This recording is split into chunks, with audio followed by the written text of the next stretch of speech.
Hello everyone, welcome to PW UPSC वाला। आज हम एक बहुत इंपॉर्टेंट टॉपिक पे कॉम्प्रिहेंसिवली डिस्कशन करेंगे। ये टॉपिक आपके जीएस पेपर 2 के लिए काफ़ी इंपॉर्टेंट है। प्रीलिम्स और मेंस दोनों में इससे क्वेश्चन बन सकता है। टॉपिक है रिमिशन। रिमिशन काफ़ी लंबे टाइम से न्यूज़ में है और इस बार का जो कॉन्टेक्स्ट आप देखेंगे वो देखेंगे रिसेंटली कुछ रिलीज हुई है जेल से, जैसे कि supreme court orders release of all convicts in Rajiv Gandhi assassination case. Rajiv Gandhi के असैसिनेशन केस में कुछ 6 कन्विक्ट्स को कोर्ट ने यहां पे रिलीज किया और इसी को लेके एक डिबेट जो है वो वापस से उठी है। अब यूपीएससी इस तरह के जो करंट अफेयर्स न्यूज़ में होता है उसमें से प्रीलिम्स में क्वेश्चंस पूछ लेती है, तो यहाँ पे एज अ स्टूडेंट हमारी ड्यूटी है कि हमें उन सब टॉपिक्स को थॉरोली टच करना है, उन सब नुआंसेस को, चाहे वो पॉलिटी के हो, लीगल इश्यूज के हो, सोशल जस्टिस के हो, हमें उस पर देखते चलना है और हम देखेंगे कि कैसे कैसे कॉन्स्टिट्यूशनली या कॉन्स्टिट्यूशनल पैरामीटर्स से यूपीएससी क्वेश्चन यहाँ पे फ्रेम कर सकती है। साथ ही साथ जब ये टॉपिक मैं पूरी तरह से कवर कर लूँगा तो लास्ट में एक एमसीक्यू भी आपको दूंगा। आपकी ड्यूटी है एमसीक्यू को कमेंट सेक्शन में रिप्लाई करना। तो कॉन्टेक्स्ट जैसा कि मैंने आपको बताया यहाँ पे है रिमिशन पॉलिसी का। चलिए शुरू करते हैं। मेरा नाम कपिल सिक्का है। काफ़ी लंबे समय से मैं मेंटर करता आ रहा हूँ यूपीएससी के स्टूडेंट्स को। आप मुझे काफ़ी प्लेटफॉर्म्स पे देख चुके होंगे। अब स्टार्ट करते हैं इस सेशन को। सबसे पहली चीज़ समझेंगे द कॉन्टेक्स्ट। कॉन्टेक्स्ट क्या है? पॉइंट नंबर 1 ये कहता है रिसेंटली कि मई 2022 में एक एजी पेरीवलन करके एक पर्सन हुआ करते थे, पेरीवलन, इनको सुप्रीम कोर्ट के ऑर्डर पे सुप्रीम कोर्ट ने अपने आर्टिकल 142 को यूज करते हुए एक ऑर्डर दिया और ये कहा कि इनको रिलीज कर दो। ये जेल में थे काफ़ी लंबे समय से। क्यों जेल में थे? क्योंकि ये इन्वॉल्व थे राजीव गांधी के असैसिनेशन में। राजीव गांधी जो बॉम्ब्स उड़ा दिए गए थे उस टाइम पे कुछ 6 लोग इन्वॉल्व थे, कई लोग इन्वॉल्व थे। 6 लोग जो है फाइनली ट्रायल पे थे, प्रिजन में थे और अल्टीमेटली उनको सज़ा हो रखी थी। तो ऐसे में सुप्रीम कोर्ट ने ये कहा कि हम यहाँ पे ऑर्डर देते हैं कि कंप्लीट जस्टिस करना है। आर्टिकल 143 से हमारे पास ये पावर है, एजी पेरीवलन को रिलीज किया जाए। अब ये एजी पेरीवलन के केस में क्यों कोर्ट को आना पड़ा, क्यों कोर्ट को इंटरफेयर करना पड़ा?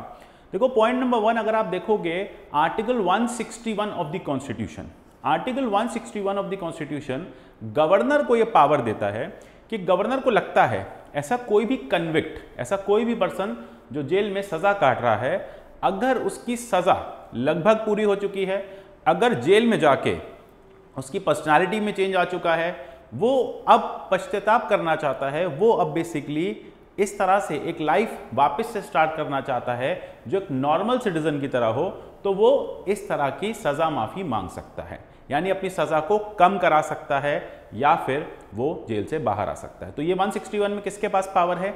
ये पावर है 161 में गवर्नर के पास। अच्छा, गवर्नर इस पावर को खुद से यूज नहीं करते।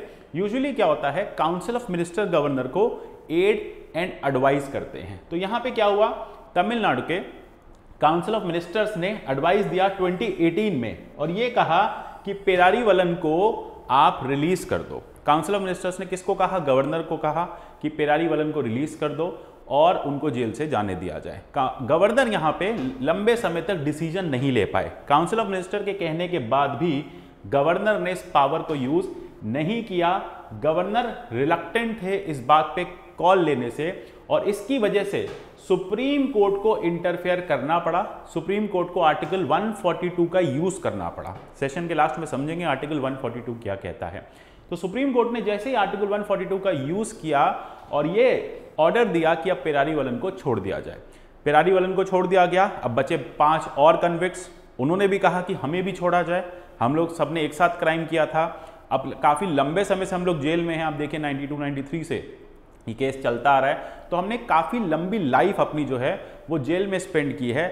अब हमें रिफॉर्म होने का एक चांस दिया जाए, हमें रिफॉर्म होना है, हमें सोसाइटी में वापस से इंटीग्रेट होना है, हमें सोसाइटी में इंटीग्रेट होने दिया जाए। तो इस तरह से कोर्ट ने कंप्लीट जस्टिस की है। रिसेंटली अभी फिर से क्यों न्यूज़ आई? क्योंकि बाकी जो बचे हुए कन्विक्ट्स थे उनको भी रिलीज कर दिया गया। अब देखिए यहाँ पे सुप्रीम कोर्ट ने कुछ क्वेश्चंस को एड्रेस किया। क्वेश्चन नंबर 1, सुप्रीम कोर्ट ने इस बार की जो जजमेंट दी है रिसेंटली 3-4 दिन पहले की, तो सुप्रीम कोर्ट ने उस जजमेंट को देते हुए ये कहा है कि गवर्नर जो है वो स्टेट गवर्नमेंट को रिकमेंड कर सकते हैं। ठीक है, तो सुप्रीम कोर्ट ने कहा कि गवर्नर स्टेट गवर्नमेंट को बिल्कुल रिकमेंड कर सकते हैं, या फिर काउंसिल ऑफ मिनिस्टर्स के रिकमेंडेशन पे गवर्नर जो है वो एक्ट करेंगे। अच्छा, हो क्या रहा था, कंफ्यूजन क्या आ रही थी? कंफ्यूजन ये आ रही है कि काउंसिल ऑफ मिनिस्टर्स गवर्नर से कह रहे हैं कि आप इस पर्सन को जेल से छोड़ दीजिए, आप इस पर्सन की जो भी सजा है वो रिमिट कर दीजिए, रिमिशन कर दीजिए। ऐसे में गवर्नर ने ये जो स्टेट गवर्नमेंट की रिकमेंडेशन है, स्टेट गवर्नमेंट की जो रिक्वेस्ट है, उसको प्रेसिडेंट के लिए छोड़ दिया। बोले ये मैं खुद नहीं डिसाइड करूंगा, ये प्रेसिडेंट डिसाइड करेंगे। अब सुप्रीम कोर्ट ने आके क्या कहा? सुप्रीम कोर्ट कह रहा है आर्टिकल 161 ये कहता है कि यहां पे रिमिशन की पावर किसके पास है? गवर्नर के पास। तो गवर्नर इस रिमिशन की पावर को यूज करें और अपनी रिकमेंडेशन या फिर जो भी कैबिनेट से रिकमेंडेशन आई है उसको प्रेसिडेंट के लिए ना छोड़े, है ना। वो प्रेसिडेंट पे नहीं भेजी जाएगी, गवर्नर को अपने एंड पे ही उसको डिस्पोज करना पड़ेगा। अगर गवर्नर उसे डिस्पोज नहीं कर रहे हैं और प्रेसिडेंट के पास भेज रहे हैं तो वो कॉन्स्टिट्यूशनल स्कीम के अगेंस्ट है। ठीक है, यानी the advice of state cabinet is binding on the governor, governor should act upon it, governor should not send it to the president, governor को उसको अपने एंड पे ही डिस्पोज करना पड़ेगा।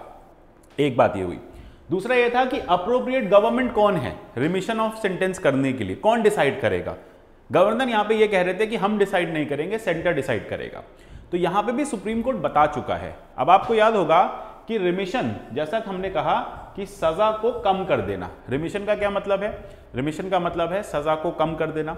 अब ये जो रिमिशन है सेंटेंस का, यानी एक लंबा समय कोई पर्सन जेल में काट चुका है, उसको 20 साल की सजा हुई थी, उसको 15 साल जेल में हो गए, उसकी जेल में कंडक्ट अच्छी थी, अच्छी कंडक्ट की वजह से उसने एक एप्लीकेशन फाइल करी, उसने कहा कि मुझे जो है बाकी जो 5 साल हैं मेरे छोड़ दिए जाए और मुझे जेल से बाहर जाने दिया जाए, मुझे रिलीज कर दिया जाए। तो ऐसे में ये डिसीजन कौन लेगा? तो सुप्रीम कोर्ट ने कहा ये डिसीजन सेंट्रल गवर्नमेंट भी ले सकती है अगर सेंट्रल गवर्नमेंट का मैटर है, ये डिसीजन स्टेट गवर्नमेंट भी ले सकती है अगर उनका मैटर है। तो डिपेंड करेगा कि मैटर किसके पास आ रहा है, वहीं पे डिसीजन जो है फाइनली लिया जाएगा। तो ये तो है पूरा कॉन्टेक्स्ट, ये हुआ कॉन्टेक्स्ट कि किस तरह से यहां पे सुप्रीम कोर्ट ने इंटरफेयर करके राजीव गांधी असैसिनेशन के जो कन्विक्ट्स थे उनको यहां पे छुड़वाया, उनको अब रिलीज करवाया। ठीक है, ये हमने देखा। अब एग्जैक्टली क्या क्या चीजों पे यूपीएससी क्वेश्चन पूछ सकती है ये चलते हैं ना, ये तक तो थी कहानी।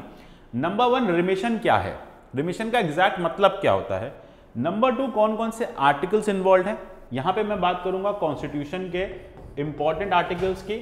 नंबर 3 आईपीसी और CrPC, Indian penal code and criminal procedure code में क्या ऐसे कुछ प्रोविजंस है जिससे इसको आप इंप्लीमेंट कर सकते हैं। नंबर 4 रिमिशन क्यों करना चाहिए, क्या रिमिशन होना चाहिए नहीं होना चाहिए, नेचुरल जस्टिस, रिफॉर्मेटिव जस्टिस क्या होता है। फिर अल्टीमेटली रिमिशन की पावर, एंड एक और केस बहुत इंपॉर्टेंट आया था रिसेंटली, बिल्किस बानो केस। तो बिल्किस बानो केस पे भी हम यहां पे चर्चा करेंगे। देखो जैसे मैंने अभी आपको समझाया कि रिमिशन होता क्या है, लेट अस से एक लंबी अवधि की आपकी जो पनिशमेंट है, एक लंबे ड्यूरेशन आपकी पनिशमेंट का आप यहां पे मीट कर चुके हैं, अब आप चाहते हैं कि आपको रिलीज कर दिया जाए, किसी भी पर्सन को रिलीज कर दिया जाए। तो एग्जांपल क्या है, if person is sentenced to a term of 20 years, ठीक है, एंड अल्टीमेटली उसने 15 इयर्स पूरे कर लिए, ठीक है, वो कहता है कि मुझे रिमिशन कर दो, उसने एप्लीकेशन फाइल करी तो उसकी जो सजा है वो 15 इयर्स कर दी गई है, ये होता है रिमिशन। तो अल्टीमेटली रिमिशन का कॉन्सेप्ट आया कहां से? देखो रिमिशन का जो कॉन्सेप्ट है वो कॉन्स्टिट्यूशनल भी है, वो स्टैट्यूटरी भी है। स्टैट्यूटरी मतलब लॉज में भी लिखा है। अगर आप प्रिजन एक्ट 1984 की बात करेंगे तो वहां पे भी लिखा है कि गवर्नमेंट्स के पास ये पावर्स हैं कि अगर कोई भी प्रिजनर जेल में बंद है तो उस प्रिजनर का रिमिशन जो है वो कर दिया जाए। तो रिमिशन एसेंशियली एक मैटर ऑफ राइट नहीं है। अब आपसे पूछा जा सकता है प्रीलिम्स में कि रिमिशन जो है वो एक स्टैट्यूटरी राइट है, आप बोलोगे नहीं, it is not a right. Let us से कोई भी प्रिजनर है, प्रिजनर ने रिमिशन की डिमांड की, ठीक है, जैसे मैं एक प्रिजनर हूं, मैंने एक एप्लीकेशन फाइल करी कि मेरी जो सजा है वो कम कर दी जाए, तो जरूरी नहीं है कि मेरी सजा जो है यहां पे कम की जाएगी। तो यहां पे आप समझेंगे कि ये एक मैटर ऑफ राइट नहीं है। ये यूजुअली होता कैसे है, ये होता है गुड कंडक्ट पे। अगर कोई पर्सन, उसकी कंडक्ट अच्छी है, जेल में उसने अच्छे से कंडक्ट दिखाई है, जेल में वो काफी रिफॉर्म हो गया है, ठीक है, उसको लगा उसने जो एक क्राइम किया था वो क्राइम वो वापस नहीं करेगा, वो सोसाइटी में वापस जाके इंटरमिंगल होगा, तो ऐसे केस में रिमिशन जो है वो किया जा सकता है। तो रिमिशन राइट नहीं होगा। तो ओवर द टाइम कोर्ट ने कहा है कि रिमिशन राइट नहीं रहेगा, लेकिन रिमिशन को प्रैक्टिस करते समय एक फेयर पॉलिसी होनी चाहिए। ठीक है, तो कोर्ट ने कुछ गाइडलाइंस दी हैं। क्या गाइडलाइंस दी हैं? जैसे कि लक्ष्मण नस्कर केस में कोर्ट ने कहा किस किस को रिमिशन दे देना चाहिए।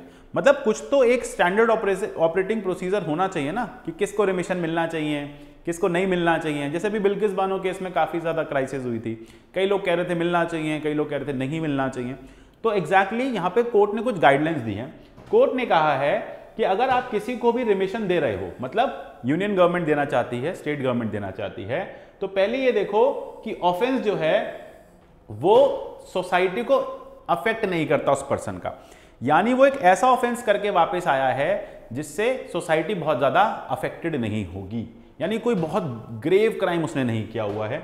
दूसरी बात है, क्या वो दोबारा से वो क्राइम करेगा? भाई देखो, एक पर्सन क्रिमिनल है, अगर कोई पर्सन हैबिचुअल ऑफेंडर है, हैबिचुअल मतलब उसके क्राइम करने की आदत हो चुकी है, अगर कोई पर्सन हैबिचुअल ऑफेंडर है तो क्या उसे जेल से छोड़ा जाना चाहिए? यस और नो?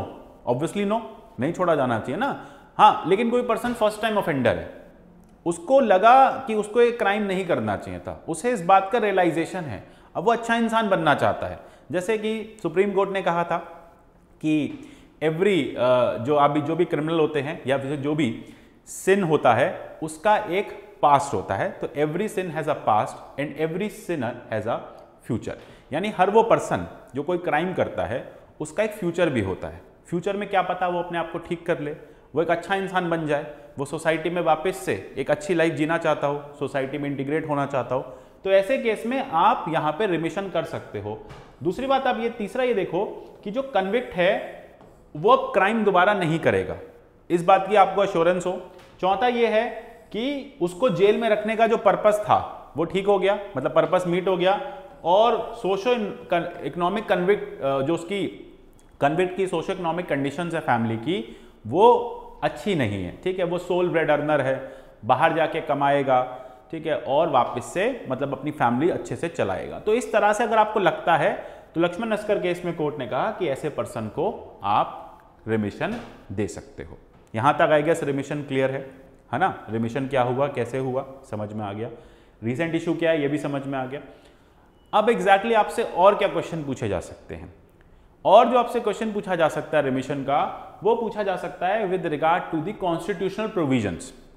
आर्टिकल 72 क्या कहता है? आर्टिकल 72 कहता है कि प्रेसिडेंट के पास पावर है कि वो pardon, reprieve, respite and remission of punishment जो है वो दे सकते हैं।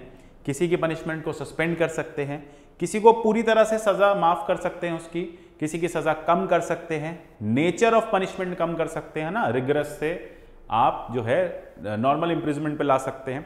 तो इस तरह से ये प्रेसिडेंट के पास कॉन्स्टिट्यूशनल पावर है, लेकिन इस पावर को यूज करते समय प्रेसिडेंट को यह बात इंश्योर करनी होगी कि वो काउंसिल ऑफ मिनिस्टर्स की एडवाइस पे ही एक्ट कर रहे हैं।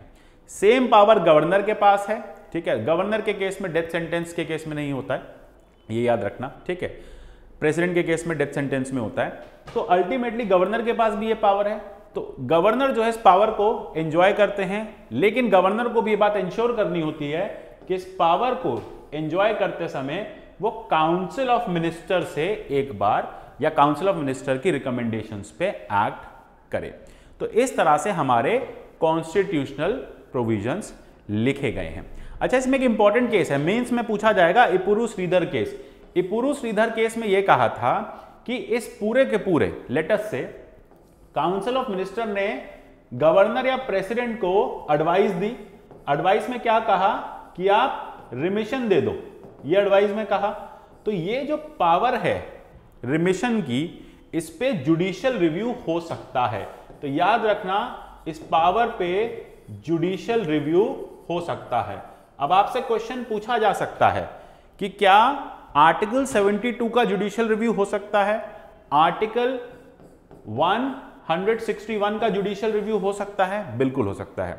जुडिशियल रिव्यू मतलब जहां पे कोर्ट जाके चेक कर सकती है कि ये जो पावर को यूज किया गया है, जो पावर यहां पे यूज की गई है वो सही इंटेंशन से की है, उसमें कोई आर्बिट्रेरीनेस तो नहीं है, मतलब कहीं किसी गलत इंटेंशन से, कौन से इंटेंशन से, मैलाफाइड इंटेंशन से तो यूज नहीं कर लिया गया। मतलब इस पावर को प्रेसिडेंट ने या गवर्नर ने या काउंसिल ऑफ मिनिस्टर ने ठीक से यूज किया है या नहीं किया है। तो हमें इससे एक बात ये भी पता चल गई, प्रीलिम्स का एक और फैक्ट हमारा क्लियर हो गया कि आर्टिकल 72 का, आर्टिकल 161 का जुडिशियल रिव्यू जो है वो किया जा सकता है।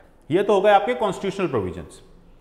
अब चलते हैं नेक्स्ट हम स्टैट्यूटरी प्रोविजंस पे, मतलब कॉन्स्टिट्यूशन के अलावा भी क्या कंट्री में कुछ ऐसे लॉज हैं, कुछ ऐसे स्टैट्यूट्स हैं जिनसे पावर मिलती है? तो बिल्कुल सीआरपीसी से मिलती है, आईपीसी से मिलती है। जैसे सीआरपीसी का सेक्शन 416 क्या कहता है कि अगर किसी वुमेन को सजा मिली हुई है और पता चलता है कि वो प्रेग्नेंट है, तो हाई कोर्ट जो है ऐसे केस में उसकी सजा को कम कर सकता है, पोस्टपोन कर सकता है, छोड़ सकता है। सिमिलरली सेक्शन 432 किसका? सीआरपीसी का, ये भी कहता है कि जो भी अप्रोप्रिएट गवर्नमेंट है, मतलब स्टेट गवर्नमेंट है या सेंट्रल गवर्नमेंट है, वो भी किसी भी सजा को किसी भी कंडीशन पे, बिना कंडीशन पे सजा माफी कर सकती है। ठीक है, जैसे बिल्किस बानो केस में क्या हुआ कि लगा स्टेट गवर्नमेंट को कि पर्सन्स को छोड़ देना चाहिए, तो उन्होंने छोड़ दिया। ठीक है, इसी तरह से सेक्शन 433 की बात करें, उसमें भी यही लिखा है कि किसी भी सेंटेंस को गवर्नमेंट, किसी भी सजा को गवर्नमेंट कम कर सकती है। 433A में लिखा है कि जहां पे सेंटेंस जो है लाइफ की इंपोज की गई है या कन्विक्शन जो है वो किसी डेथ की वजह से या फिर पनिशमेंट जो है इस तरह से दी गई है कि जहां पे एक पर्सन ने काफी ग्रेव क्राइम किया है, ग्रीवियस क्राइम किया, ग्रेव है, क्राइम की ग्रेविटी बहुत हाई है, वहां पे आप रिमिशन मत देना। मतलब 433A जो है वो बाद में ऐड किया गया, उसमें कहा कोई पर्सन अगर किसी बहुत बड़े क्राइम के लिए बंद है, ठीक है, तो उसको रिमिशन मत देना, या फिर कम से कम तब देना जब वो 14 साल पूरे कर ले। ठीक है, तो यही हुआ एग्जैक्टली। अभी हम एक और केस पढ़ेंगे, तो या फिर वो 14 साल पूरे कर ले तब देना। तो इस तरह से स्टेट गवर्नमेंट्स के पास, सेंट्रल गवर्नमेंट्स के पास सीआरपीसी से ये पावर आती है। ठीक है, सुप्रीम कोर्ट ने ये भी कहा है कि गवर्नर के पास भी पार्डन करने की पावर है। गवर्नर के पास सेक्शन 433A को ओवरराइड करने की पावर है, रिसेंट की एक जजमेंट थी। साथ ही साथ सुप्रीम कोर्ट ने यह कहा कि गवर्नर ऑफ स्टेट जो है वो किसी भी प्रिजनर को पार्डन कर सकते हैं अगर उस प्रिजनर ने 14 साल जो है अपनी सजा काट ली है। ठीक है, तो ये बात ध्यान रखिएगा। ठीक है, साथ ही साथ ये भी कहा कि इवन इफ अगर 14 ईयर्स से कम है, लेट अस से किसी पर्सन को 20 साल की सजा हुई है, उसने 10 ही साल अभी प्रिजन में निकाले हैं, तो गवर्नर उसको भी पार्डन दे सकते हैं। ये 2021 की एक जजमेंट में आया था। तो ये कुछ कुछ चीजें जो हैं इंपॉर्टेंट हो जाती हैं। देखो पॉलिटी में यही चीजें होती हैं कि डेली अपडेशन होता रहता है, तो ऐसे में हमें इस डेली अपडेशन को इन वीडियोस के थ्रू करते रहना चाहिए। ठीक है, तो ये सारी चीजें हम समझ ही गए हैं। अब आगे हम देखेंगे आईपीसी की बात करें, इंडियन पिनल कोड, उसका सेक्शन 54, सेक्शन 55 ये भी बात करता है इस तरह के रिमिशंस का। देखो ये आईपीसी वाला आपके लिए बहुत ज्यादा इंपॉर्टेंट नहीं है, आपको बस ये बात ध्यान रखना है। आपसे क्वेश्चन पूछा जाए कि रिमिशन की पावर सिर्फ कॉन्स्टिट्यूशनल इन नेचर है, सिर्फ और सिर्फ कॉन्स्टिट्यूशन में रिमिशन के बारे में या पार्डन के बारे में दिया गया है, आप कहेंगे नहीं, उसके अलावा भी सीआरपीसी में भी दिया गया है, आईपीसी में भी दिया गया है। इस तरह से आप इस बात का ध्यान रखेंगे। ठीक है, देन हम बात कर ही चुके हैं आर्टिकल 72 की, आर्टिकल 161 की। तो इस तरह से हम ये बात कर चुके हैं कि ये जो पावर्स हैं ये दोनों जगह पे दी गई हैं। अच्छा, एक और इंपॉर्टेंट आ जाता है यहाँ पे, एक केस आया था मारूराम केस, ये भी याद रखना। इसमें कहा गया था कि सीआरपीसी में दी हुई पावर्स अलग हैं और कॉन्स्टिट्यूशन में दी हुई पावर्स जो हैं वो अलग हैं। ठीक है, तो कॉन्स्टिट्यूशन में दी हुई पावर प्रेसिडेंट गवर्नर के थ्रू यूज की जाती है, सीआरपीसी वाली पावर जो है वो स्टेट गवर्नमेंट्स या फिर जो अथॉरिटीज हैं वो खुद से यूज कर सकती हैं। अच्छा, अभी हमने एक और देखा, होम मिनिस्ट्री ने एक स्पेशल रिमिशन ड्राइव निकाली आजादी का अमृत महोत्सव निकालने के लिए। उन्होंने कहा कि कुछ एक प्रकार के क्रिमिनल्स, ठीक है, कुछ क्रिमिनल्स जो हैं जो जेल में बंद हैं, उनको स्पेशल रिमिशन दे दिया जाए। तो यहां पे हमें यह पता चल गया कि स्पेशल रिमिशन भी किया जा सकता है। अभी हमने देखा था ना सीआरपीसी में कि कोई कंडीशन की रिक्वायरमेंट नहीं है। अब लेट अस से यूनियन गवर्नमेंट को लगता है इस पर्टिकुलर प्रिजनर को छोड़ देना चाहिए। आप यूनियन गवर्नमेंट से नहीं पूछोगे क्यों छोड़ रहे हो उसको, यूनियन गवर्नमेंट के पास पावर है, अनकंडीशनल पावर है, छोड़ सकती है वो, ठीक है। तो यहां पे क्या क्या कहा कि वुमेन और ट्रांसजेंडर जो है जिनकी एज 50-60 से अबव है उन्हें अब छोड़ दिया जाएगा, उनकी जो सजा बची है वो माफ कर दी जाएगी। सिमिलरली बस ये ध्यान रखना कि 50% उन्होंने अपनी सजा पूरी कर ली हो, फिजिकली चैलेंज हैं, टर्मिनली इल लोग हैं, इनकी भी सजा जो है वो माफ कर दी जाएगी, याद रखना, ठीक है। तो ये तो हो गई इंपॉर्टेंट बातें। अब कुछ फैक्ट्स की भी बात कर लेते हैं। अब एक क्वेश्चन पूछा भी जा सकता है कि प्रिजन मतलब जेल 7th शेड्यूल के कौन सी लिस्ट में है। तो याद रखना प्रिजन मैनेजमेंट किसका काम है, स्टेट का काम है, और ये है स्टेट लिस्ट में, ठीक है। तो स्टेट लिस्ट में है। अब क्योंकि स्टेट लिस्ट में है जेल्स, तो स्टेट गवर्नमेंट के पास पावर्स हैं कि ओवर द टाइम वो अपनी रिमिशन पॉलिसीज लाती गई हैं। जैसे कि जब हम बात करेंगे बिल्किस बानो केस की, तो वहां पे भी यही हुआ था। बिल्किस बानो केस में भी यही हुआ था कि एक 1992 की गुजरात गवर्नमेंट की एक रिमिशन पॉलिसी थी। अब उसके अकॉर्डिंग या उसको ध्यान में ना रखते हुए एक 2008 की नई पॉलिसी के अकॉर्डिंग बिल्किस बानो के कन्विक्ट्स को रिलीज कर दिया गया, जबकि रिलीज करना था 1992 वाले आपके रिमिशन पॉलिसी से। तो अगर 1992 वाली रिमिशन पॉलिसी लगाते तो उनका रिलीज नहीं हो पाता, ठीक है। तो अल्टीमेटली यही कंट्रोवर्सी भी बनी, इस तरह से रिसेंटली इतना ज्यादा न्यूज में था, ठीक है। अब लेकिन सुप्रीम कोर्ट वैसे तो कह चुका है कि लेटस से आप किसी कन्विक्ट को रिमिशन दे रहे हो, तो जिस दिन उसको कन्विक्शन हुआ था, जिस दिन उसको सजा सुनाई गई थी, जो पॉलिसी उस दिन लागू थी उसी पॉलिसी के अकॉर्डिंग उसको रिमिशन मिलना चाहिए, जो कि गुजरात में ओवरलुक कर दिया गया। इसकी वजह से इतना ज्यादा ये प्रॉब्लम न्यूज में बना हुआ था, तो ये बात ध्यान रखना। अच्छा, एक और स्वामी श्रद्धानंद केस में भी कहा था कि अगर डेथ सेंटेंस को आप सब्स्टिट्यूट कर सकते हैं, ठीक है, किससे, लाइफ इंप्रिजनमेंट से, तो कर देना चाहिए। बस ये ध्यान रखना कि ग्रेविटी क्या रही है। तो अल्टीमेटली यहां पे बार बार देखो मैंने आपसे क्या कहा कि रिमिशन करने के जो पॉलिसी है, ठीक है, तो पॉलिसी ऑफ रिमिशन हमेशा डिपेंडेंट होती है स्टेट गवर्नमेंट्स या सेंट्रल गवर्नमेंट्स पे, ठीक है। इस पे कोई कंडीशंस नहीं होती, ये अनकंडीशनल होती है।